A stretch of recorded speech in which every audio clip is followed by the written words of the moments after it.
போதையில் தத்தளிக்கிறது தமிழ்நாடு. கற்பழிப்பு, ஒரு பெண்ணும் நிம்மதியாக இருக்க முடியவில்லை. பெண்கள் பாதுகாப்பு இல்லாத இதை செய்யறவங்க பூரா வாழலாம். போதை பொருள் அதிகமா இருக்கிற நம்ம தமிழ்நாட்டை நம்ம காப்பாத்தி ஆகணும். பெண்மணியோட ஷோல்டர் அடிச்சிருக்காங்க.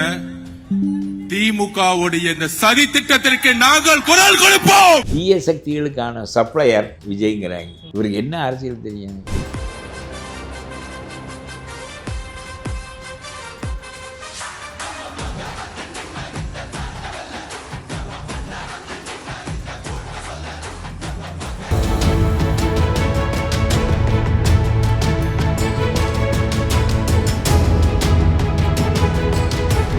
உங்க கனவு கரியருக்கு ரைட் டெஸ்டினேஷன் தேடுறீங்களா? அதுக்கு நீங்க சூஸ் பண்ண வேண்டியது சேரன் குரூப் ஆஃப் இன்ஸ்டிடியூஷன்ஸ் தான். கோயம்புத்தூர்ல SMS arts and science and Cheran health science, காங்கேயம்ல Cheran arts, Cheran women's college, Cheran college of டெக்னாலஜின்னு எல்லாமே ஒரே ட்ரஸ்டட் இன்ஸ்டிடியூஷன்ல. Admissions open. கால் 7708441116. வணக்கம் நேயர்களே, நான் உங்கள் கார்த்திக். நம்முடைய சிறப்பு நேர்காணலில் தமிழ்நாடு தன்னுரிமை கழக தலைவர் பல கருப்பையா இணைந்திருக்கிறார். அவரிடம் விரிவாக பேசலாம். வணக்கம் ஐயா. ஐயா, அது விஜய் வேட்புமனு தாக்கல் பண்ணிட்டு பெரம்பூர்லயும் கொளத்தூர் தொகுதியிலையும் பிரச்சாரம் பண்ணாரு. நல்லா கடுமையான கூட்டம் வந்து இருந்துச்சு. எங்களுக்கு உரிய பாதுகாப்பு கொடுக்கல, கரூர் மாதிரியான சம்பவம் நடக்கிற அளவுக்கு பிரச்சனையா இருக்கு. இன்றைக்கு புது செய்தி, நம்ம யூடியூப் ஆட்கள் பல்வேறு இங்கே வருகிறார்கள். அவர்கள் எனக்கு காட்டிய ஒரு செய்தி அதிர்ச்சியாக இருந்தது. நீ அந்த 3000-4000 பேர் கூடுவார்கள், மற்றவனுக்கு 300 பேர் கூட கூடுவதில்லை, உனக்கு 3000 பேர் கூடுகிறார்கள் என்பது பெரிய செய்தி.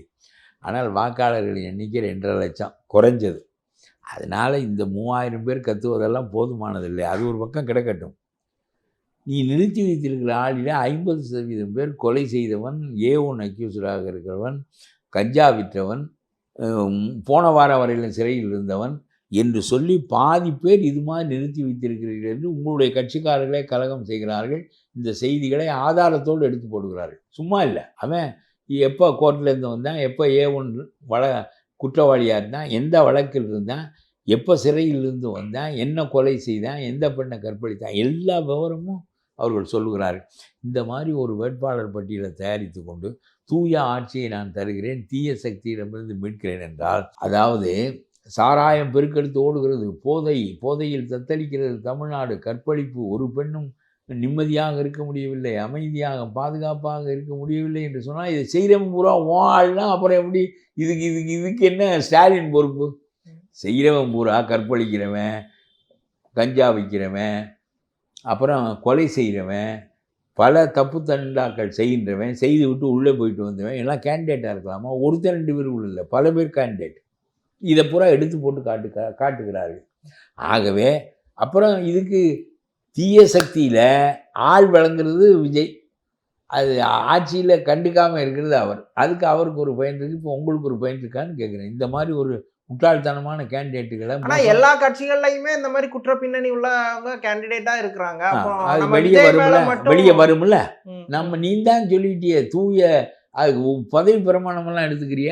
நாங்கள் எந்த தப்பும் செய்ய மாட்டோம்னு கொலை செஞ்சவனும் பிரமாணம் எடுத்துக்கிறேன், கஞ்சா வித்தவனும் பிரமாணம் எடுக்கிறேன். இப்போ அங்கே இல்லை என்பது என்னுடைய கருத்து இல்லை. அது இருக்கட்டும். நீ அதற்கு மாற்றாகத்தானே வர நினைக்கிறேன். உன்னுடைய கேண்டிடேட் பூரா அப்படி அயோக்கியன்னா இவனை கொண்டு போய் சட்டமன்றத்தில் அதிகாரத்தில் உட்கார வைத்தால் நாட்டையே சூறையாடி விடுவார்களே என்கிறேன். நான் சொல்றது புரியுதா இல்லையா உங்களுக்கு? ஆனா விஜய் மேல ஒரு பயம் இருக்கா? பெரிய கூட்டம் வர்றதுனால அவரோட பிரச்சாரத்தை முடக்கணும். நான் பேசுனதுக்கு ஒரு முடிவு சொல்லிட்டு அடுத்த கேள்விக்கு போ. இந்த வேட்பாளர்கள் அயோக்கியர்களாக இருந்துவிட்டு தூய ஆட்சியை நாம் கொடுப்போம், அது தீய சக்தி என்று சொன்னால், அந்த தீய சக்தி உன்னுடைய தீய சக்திகளை வைத்து கொண்டு தான் தீய சக்தியாக செயல்படுகிறது.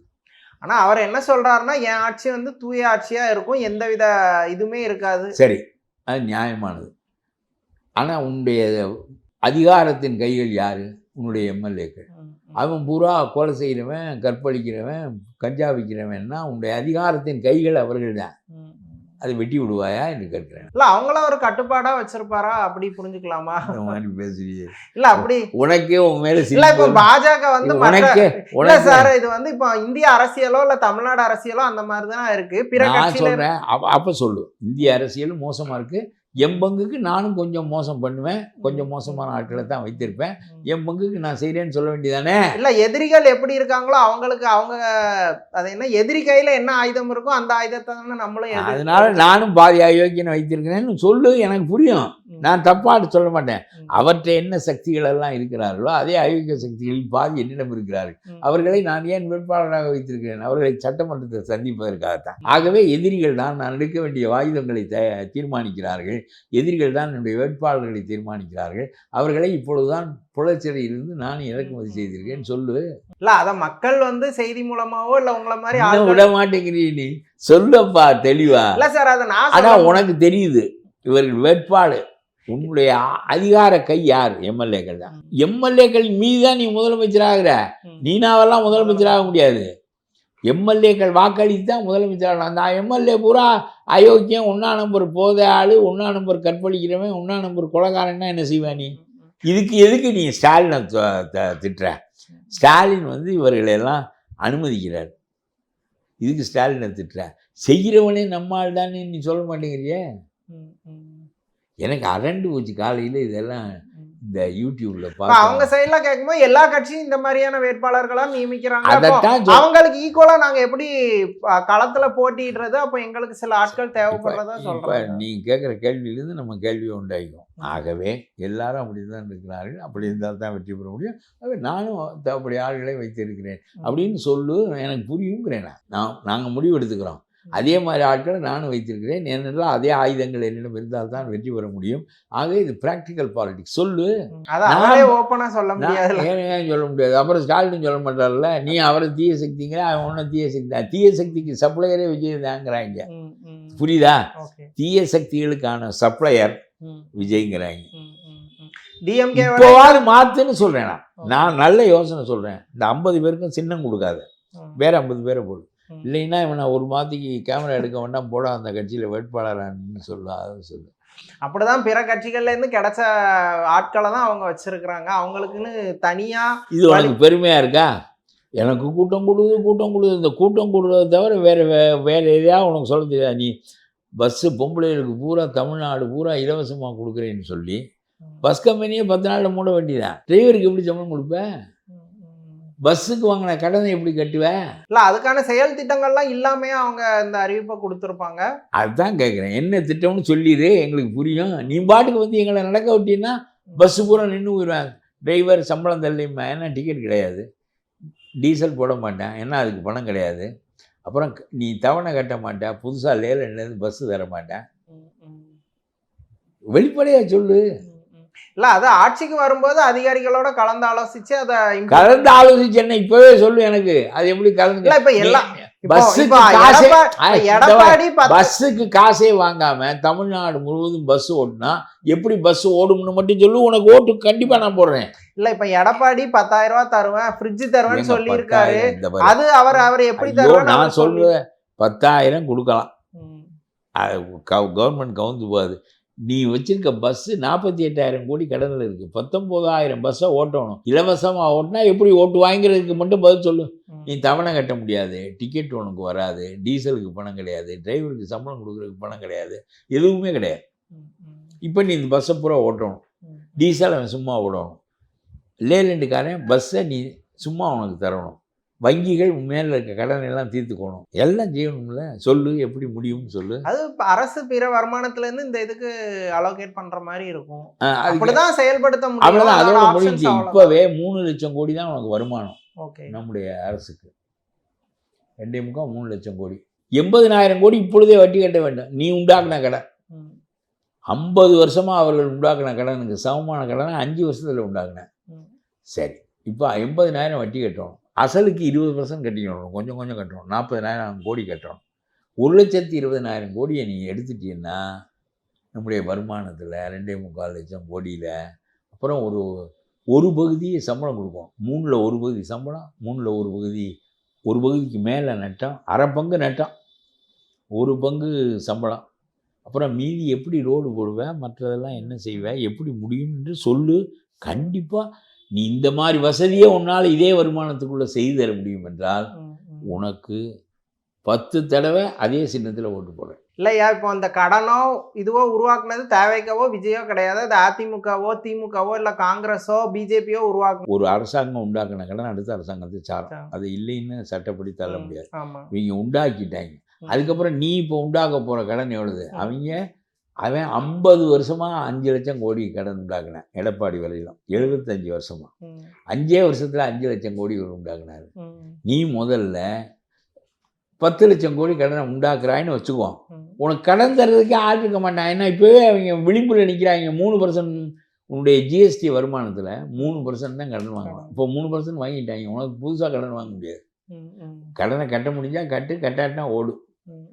இதெல்லாம் சும்மா மொட்டையாக சொல்லிக்கினே இருந்தீங்கன்னா என்னப்பா இந்த மாதிரி நீ உங்கள் கையில் வேறு ஓட்டு இருக்குது, நீனும் சிந்திக்கிறது இல்லை, அப்புறம் சிந்திக்கிறவனையும் சிந்திக்க விடுறது இல்லைன்னா அப்போ அவர் ஆட்சிக்கு வரமாட்டோம் அப்படிங்கிற ஒரு நம்பிக்கையில் இஷ்டத்துக்கு வாக்குறுதி கொடுத்துருக்காரா? வருவாரோ மாட்டாரோ இஷ்டத்துக்கு கொடுக்குறாரு. அதான் அவருக்கும் செய்தித்தாள் படிக்கிற பழக்கம் இல்லை, அரசியல் தெரியாது. புஷியை அதுக்கு மேலே கை நாட்டு, அதுக்கு மேலே அந்த ஜான் ஆரோக்கியன்னு ஒரு விளங்காத ஆளை கொண்டாந்து பாமகவை கவுத்த ஆளை கொண்டாந்து தலை மேலே வச்சுருக்கிறாரு. ஒருத்தன் கூட இன்னொருத்தையும் பரீட்சிட்டு வைக்கிறவன். இதை வச்சுக்கின்னு எப்படி கட்சி நடத்துறது? ஆதவ் வந்து இப்போ இன்னைக்கு ப்ரெஸ் மீட்டில் என்ன சொல்கிறாருன்னா, எங்களுடைய கூட்டத்தை வந்து தடுக்கிறதுக்காகவே விஜயோட பிரச்சாரத்தை தடுக்கிறது தவிர அந்த ஆளுக்கு வேறு என்ன செய்ய சொல்ல தெரியும்? அவர் என்ன பெரிய இந்த பாலிடிக்ஸ் பேசிடுவாரா? ஜான் லாக் எப்படி டெமோக்ரஸியை டிஃபெண்ட் பண்ண பேச போகிறார் இவர்? இவருக்கு என்ன அரசியல் தெரியும்? இவர் பரிசே கொடுக்காம மொட்டை சீட்டாக அடித்து விற்ற குடும்பம் அது. இவருக்கு என்ன அரசியல் பேச தெரியும்?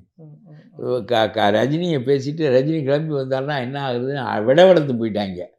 மன்னிப்பு கேட்டு அது கேட்டு இது கேட்டு ரஜினியை போய் ஆஹா அவருக்கு தைரியம் இல்லை, எங்களுடைய விஜய்க்கு தான் தைரியம் இருக்கிறது, மக்களை சந்திக்க வந்து விட்டார்னு சொல்லி அவ்வளோதான். அவங்க கிளம்புல விஜயே ஆடி போய் ஆதவ அர்ஜுனாவை மன்னிப்பு கேட்க வச்சுட்டாரு. இல்லை, இப்போ விஜய் மேலே நிறைய எதிர்மறை விமர்சனங்கள் வந்தது. கரூரில் ஆரம்பித்து தொடர்ந்து த்ரிஷா வரைக்குமே நிறைய எதிர்மறை விமர்சனங்கள் வந்துச்சு. ஆனால் கூட அவருக்கு போகிற இடங்கள்ல மக்கள் செல்வாக்கு பெரிய அளவில் இருக்க தான் செய்யுது.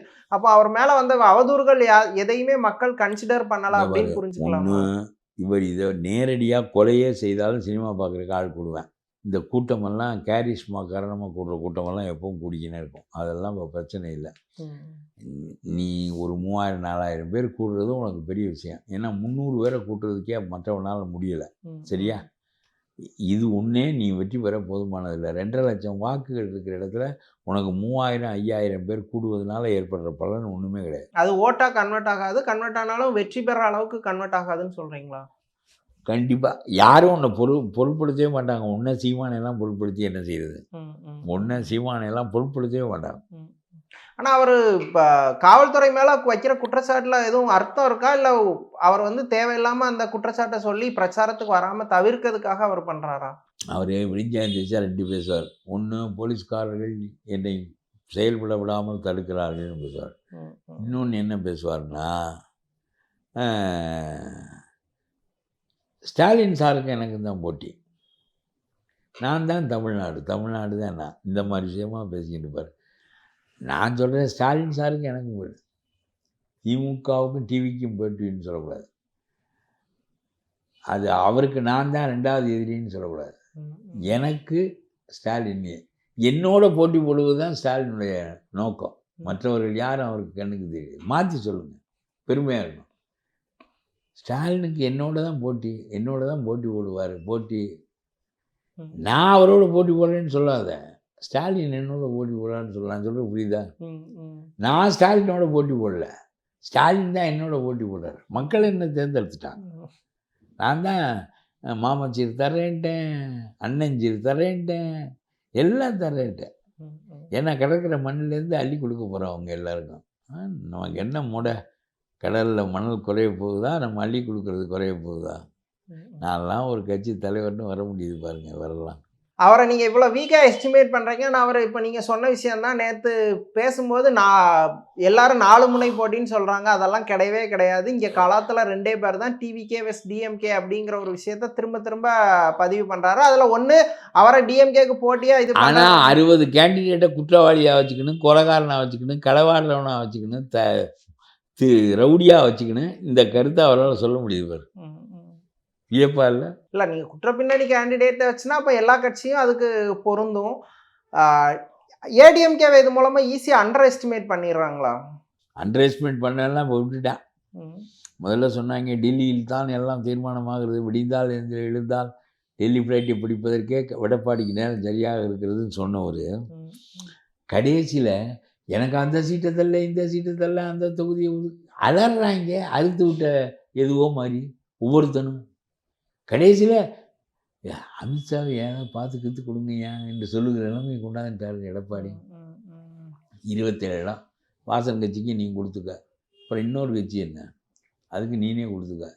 என்ன வாசன் கட்சிக்கு தனியாக 5 சீட்டு, 27 போக 5 சீட்டு. ஆனால் 5 பேரும் தாமரையில் போட்டி போடுறாங்க. 27+5 அது 27 80 சீட் வேணும்னு கேட்டாங்க, அப்புறம் 60நாங்க, அப்புறம் 40நாங்க, 27 ஒடுக்கிட்டார்ல. டெல்லியிலையா தீர்மானம் அணிச்சிருந்த என்ன புரியுதா உனக்கு? இப்போ அந்த பேச்சை விட்டுட்டார் ஸ்டாலின். ஓகே, டெல்லி தான் தீர்மானிக்கிறது தமிழ்நாடு. ஆனால் இப்போ பிஜேபிக்கு கம்மியான சீட்டு கொடுத்தது அவங்க கட்சிக்குள்ளேயே ஒரு அதிருப்தியை உருவாக்கி இருக்கு. அண்ணாமலை ஆதரவாளர்கள்லாம் எடப்பாடிக்கு எதிராக கடுமையான கோபத்தில் இருக்காங்க. இருந்து என்ன பண்ண போறாரு? அவர் தான் பார்லிமெண்ட் எலெக்ஷன் எடப்பாடியை மோடிக்கு ஒரே ஒரு ஆள் கூட வரவிடாமல் செய்தவர் அவர் தான். அப்போ இவர் மறுபடியும் என்ன செய்ய போகிறார்? ஆனால் எடப்பாடிக்கும் ஒரு எம்பிஸும் வரவிடாமல் பண்ணாரு. நிறைய தொகுதிகளில் 3வது இடத்துக்கு கொண்டு போனார். அப்போ அண்ணாமலைக்கு ஒரு மக்கள் செல்வாக்கோ அல்லது ஒரு 3வது அணியை உருவாக்கக்கூடிய கெப்பாசிட்டியோ இருக்குதானே? அவர் 40க்கு 40 திமுக வர வச்சு மோடிக்கு ஒன்றும் இல்லாமல் ஆக்கி திமுகவை பெருமைக்குரியவரை ஆக்கியவர் Annamalai. Wrong strategy, political wrong strategy. அதனால தான் அவர் பாமகவை பிரித்து கொண்டு போய் தான் பிரித்து யாரை வீழ்த்தணும்? முதல்ல திமுகவை வீழ்த்துவோம் எடப்பாடியோடு சேர்ந்து, பிறகு எடப்பாடி உட்காரட்டும், திமுக அழியட்டும், அப்புறம் எடப்பாடியை எதிர்த்துன்னு நாம் கட்சியை உண்டாக்குவோம். அப்படி இல்லை போகணும்.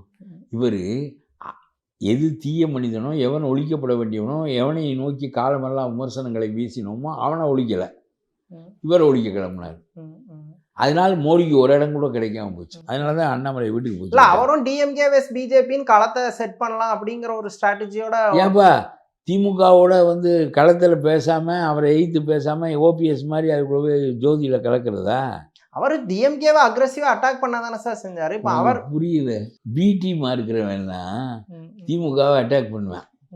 திமுகவை அட்டாக் பண்ணி திமுகவினுடைய எதிர் வாக்குகளில் ஒரு பகுதியை தான் பெற்று திமுக வெற்றி பெறுவதற்கு துணை புரிவேன். புரியுதா உனக்கு? அண்ணாமலை செய்த வேலையினால 40க்கு 40 இடமும் திமுகவுக்கு வந்துச்சு. எதிர்த்து இவர் பேசுனது சரிதான், எதிர்த்து தான் பேசியிருப்பாரு. நேரடியாக திமுகவை ஆதரித்து பேசுவதற்கு திமுகவுக்கே போய்விட வேண்டியதானே. புரியுதா? புரியுது சார். பி டீம்னு சொன்னால் எதிர்த்து தான் பேசுவார். ஆனால் எதிரியை தோற்கடிப்பதற்குரிய உத்தியை கையாளாமல் நம்முடைய சொந்த ஆட்களையே தோற்கடிப்பதற்கும் தான் தோற்பதற்கும் காரணமாவார். இல்லை, அந்த டைமில் அண்ணாமலை கொஞ்சம் அதீதமாக பேசினா கூட அவங்கள கூட்டணியிலேருந்து விரட்டினது எடப்பாடி தான். அப்போ பிஜேபி அவ்வளோ இம்பார்ட்டன்ஸ்ன்னு தோணியிருந்தா அப்போ எடப்பாடி கொஞ்சம் பணிவாக போய் பிஜேபியை கூட வச்சுருந்துருக்கலாம். ஆனால் எடப்பாடி தான் அவங்கள கட்சியை விட்டு விரட்டினது. அப்போ என்னப்பா பணிவாக போய் ஒரு பெரிய கட்சியாக தமிழ்நாட்டில் இருந்து கொண்டு முதலமைச்சராக இருந்து விட்டு அவர் இந்த 20 சீட்டு வைத்திருக்கிற பாஜகவுக்கு கீழே போய் அடிபணிந்து நிற்க வேண்டும். தேசிய அளவில் அவங்க பெரிய கட்சி வலிமையா பேசும்போது நீ சொன்ன கருத்தை உனக்கு சொன்னா உனக்கு வெக்கமா இருக்கு. நீ சொன்ன கருத்தை உனக்கு சொன்னா உனக்கு வெக்கமா இருக்கு. பாதியிலே திரும்பி நான் அப்படி கேட்கல. தமிழ்நாட்டுல இவங்க வலுவான கட்சினா தேசிய அளவுல அவங்க வலுவான கட்சி, 2 பேரும் ஈக்குவலா ஒரு. என்னப்பா கேள்வி கேட்கிறேன்? அவன் தேசிய அளவில் வலுவைப்பா. நம்ம பாராளுமன்ற தேர்தலுக்கு தேசிய வலுவை பார்ப்போம். இது தமிழ்நாட்டு தேர்தல், இங்கே யார் வலு? அதனுடைய விளைவா மோடிக்கு ஒரு இடமாவது பெற்று கொடுத்தியா? நீ ஒரு நல்ல தலைவனா மோடிக்கு ஒரு 10 இடம் பெற்று கொடுத்துருக்க வேண்டாமா? அதனால தான் அவங்க வீட்டுக்கு போக சொன்னாங்க. அதாவது மோடிக்கு 10 இடத்தை வெற்றி பெற்று கொடுத்தது தான் இவர் நல்ல தலைமை. இவரை கொண்டே மத்திய மந்திரி ஆக்கி இவரை வளர்த்திருப்பாரு. மோடிக்கு ஒரு இடம் கூட கிடைக்கவில்லையே. தமிழ்நாடு அரசியல் குறித்து பல விஷயங்களை விரிவாக பேசுனீங்க. ரொம்ப நன்றி. சரி.